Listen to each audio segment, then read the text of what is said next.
بسم اللہ الرحمن الرحیم۔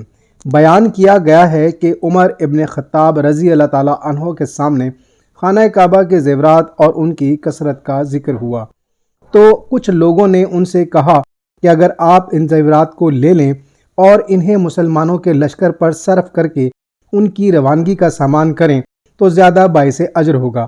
خانہ کعبہ کو ان زیورات کی کیا ضرورت ہے؟ چنانچہ عمر رضی اللہ تعالیٰ عنہ نے اس کا ارادہ کر لیا اور امیر المومنین علیہ السلام سے اس کے بارے میں مسئلہ پوچھا تو آپ علیہ السلام نے فرمایا، جب قرآن مجید نبی اکرم صلی اللہ علیہ وآلہ وسلم پر نازل ہوا تو اس وقت 4 قسم کے اموال تھے۔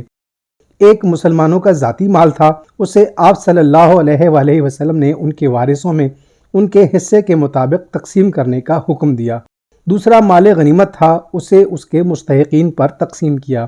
تیسرا مال خمس تھا، اس مال کے اللہ تعالیٰ نے خاص مصارف مقرر کر دیے۔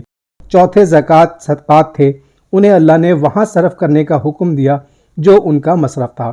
یہ خانہ کعبہ کے زیورات اس زمانے میں بھی موجود تھے، لیکن اللہ نے ان کو ان کے حال پر رہنے دیا، اور ایسا بھولے سے تو نہیں ہوا اور نہ ان کا وجود اس پر پوشیدہ تھا، لہٰذا آپ بھی انہیں وہیں رہنے دیں جہاں اللہ اور اس کے رسول صلی اللہ علیہ وآلہ وسلم نے انہیں رکھا ہے۔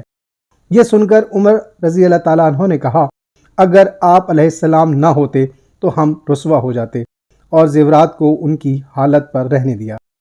اللہم صلی علی محمد و آل محمد۔